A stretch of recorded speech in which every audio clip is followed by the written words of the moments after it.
प्रीति, mummy मैं आपको कितनी बार मना कर चुकी हूँ कि मैं जिस घर में किसी को जानती नहीं पहचानती नहीं उस घर में मैं शादी कैसे कर सकती हूँ। मैं तो ससुराल में बिल्कुल अकेली पड़ जाऊँगी। माँ, पर प्रीति बिटिया, एक न एक दिन तो हर लड़की को अपने ससुराल जाना ही पड़ता है और ये तो हर लड़की के साथ होता है। ससुराल में जाकर एक दूसरे को पहचानना, सबके दिलों में जगह बनाना, सबसे प्यार बांटना, यही तो रीत है। कोमल, प्रीति की बड़ी बहन, मम्मी अगर इसे ऐसी जगह शादी नहीं करनी जहाँ इसे कोई नहीं जानता ना हो तो ऐसी जगह तो कर सकती है ना जहाँ ये किसी को जानती हो, कोई इसका साथी हो। अरे कोमल दीदी, अच्छा हुआ आप आ गई। मम्मी को देखो ना, कब से शादी कर ले बोल रही है। जब मैंने बोल दिया कि मुझे अभी शादी नहीं करनी तो क्यों बार बार मम्मी जिद कर रही है। ठीक ही तो कह रही है मम्मी, एक ना एक दिन तो शादी करनी ही है, तो क्यों ना समय रहते खुशी का काम ठीक ठाक हो जाए। वैसे अगर तुम कहो तो मैं तुम्हें एक सलाह दे सकती हूँ। मेरा इकलौता देवर मोहित अभी नई नई नौकरी पर लगा है और माँ बाबूजी उसके लिए लड़की देख रहे हैं, पर मोहित को अभी कोई लड़की पसंद नहीं आ रही है। अगर आपकी रजामंदी हो तो मैं प्रीति के लिए अपने देवर से बात करूं। मम्मी, माँ, ये तो बहुत अच्छा रहेगा। कोमल बिटिया, अगर तेरे ससुराल वाले इस बात के लिए मान जाते हैं तो तेरे पापा और मुझे तो कोई एतराज़ नहीं। और प्रीति, तू बता। मुझे क्या पता दीदी, आपको जो ठीक लगे वैसा करो। अच्छा, मैं अभी आती हूँ। प्रीति शर्मा कर अपने कमरे में चली जाती है। प्रीति और कोमल दोनों सगी बहन थी। कोमल की शादी शहर के एक बड़े ऊंचे घराने में हुई थी। कोमल प्रीति की शादी की बात अपने देवर से करती है। सब लोग इस रिश्ते के लिए मान जाते हैं क्योंकि प्रीति के स्वभाव को सब जानते थे। सबकी रजामंदी से खुशी खुशी रिश्ता तय हो जाता है और प्रीति और मोहित की शादी हो जाती है। प्रीति नई नवेली दुल्हन बनी, नए नए सपने सजोए अपने ससुराल आती है। सब कुछ बहुत अच्छे से चल रहा था। दोनों बहनें मिलकर खुशी खुशी घर का काम निपटाती। घर का माहौल बहुत ही शांतिपूर्ण था। पर कहते हैं ना, जहाँ चार बर्तन होते हैं वो कभी ना कभी बज ही जाते हैं। कोमल की सास प्रीति के स्वभाव से बहुत खुश थी। एक दिन सास का एकादशी का व्रत था। कोमल थोड़ी देर से सोकर उठी, इसलिए प्रीति ने सास के लिए फलाहार की कई सारी चीज़ें बना डाली। ये देखकर सास बहुत खुश हुई। सास, प्रीति बहू, मैं तो धन्य हो गई जो तुम जैसी बहू ऊपर वाले ने मुझे दी। मेरे दोनों बहुएं लाखों में एक है। वैसे तुमने तो फलाहार कितनी सारी चीज़ें बना डाली, मेरा तो पेट अच्छे से भर गया। प्रीति, माँ जी, आपको फलाहार पसंद आया, यह मेरे लिए बहुत खुशी की बात है। अपनी सास की प्रशंसा की हकदार पहले अकेली कोमल हुआ करती थी, पर अब सास का प्यार बढ़ गया था। प्रीति की तारीफ सुनकर कोमल को अपनी बहन से थोड़ी ईर्ष्या होने लगी, इसलिए उसके व्यवहार में बदलाव आने लगा। प्रीति, कोमल दीदी देखना, मैं कढ़ी बना रही थी। पकोड़े के लिए इतना बेसन काफ़ी रहेगा ना। कोमल, देखो प्रीति, अब तुम मेरी छोटी बहन नहीं हो, तुम मेरी देवरानी हो, इसलिए घर की जिम्मेदारियां सीख जाओ। अब हर समय मैं तुम्हें थोड़ी ही बताते रहूँगी कि क्या सही है और क्या गलत। खुद भी तो बनाना सीखो, और वैसे भी मुझे बहुत सारे काम हैं। आज से पहले कोमल ने प्रीति से कभी ऐसी बात नहीं की थी, पर प्रीति इस बात पर ध्यान नहीं देती।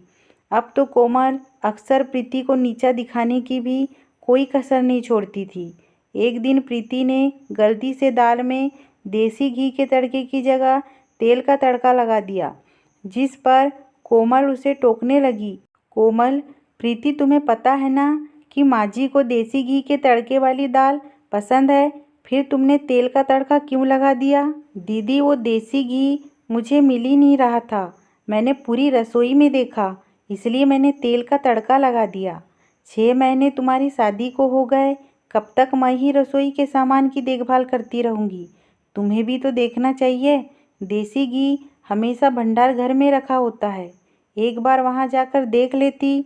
कम से कम ये गलती तो नहीं होती।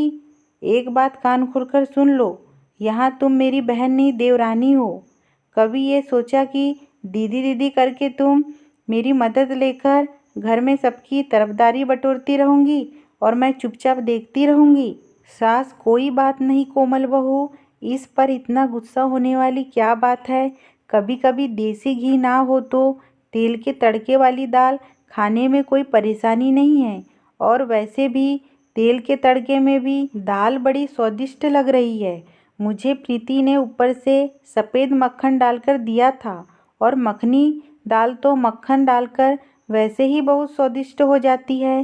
प्रीति की तरफदारी करती हुई अपनी सास को देखकर कोमल गुस्से से भर जाती है और पैर पटकती हुई अपने कमरे में चली जाती है। कोमल ने प्रीति से बात करना भी बंद कर दिया था।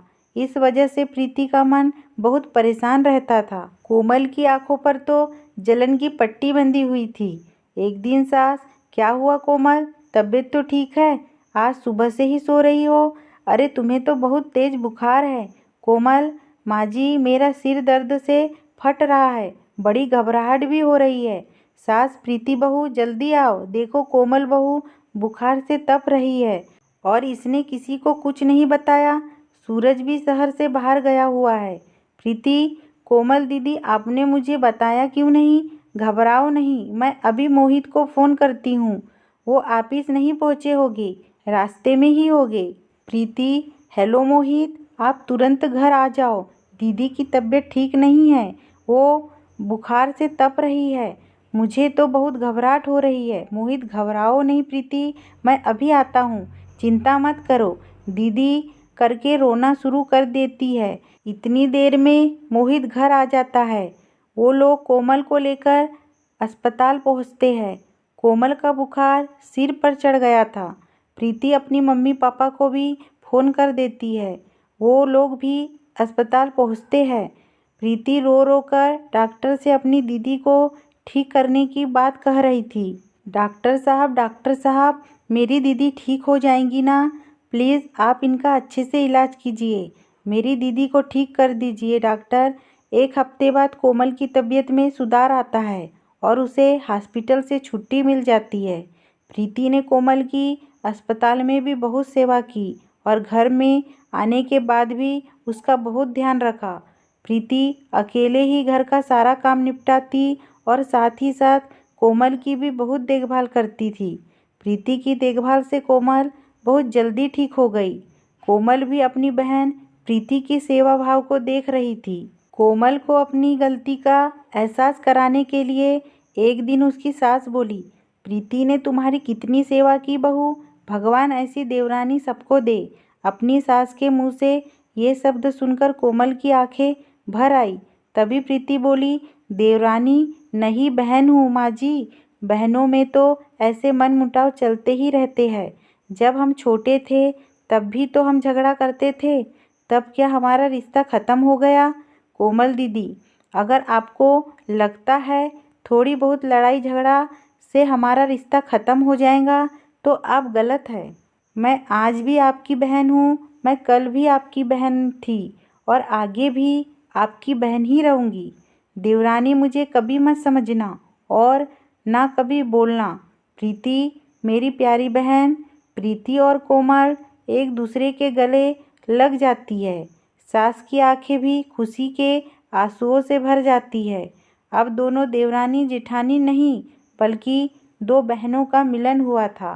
अगर ये कहानी आपको अच्छी लगी हो तो प्लीज़ दोस्तों मेरे चैनल को सब्सक्राइब कीजिए, लाइक कीजिए, कमेंट कीजिए।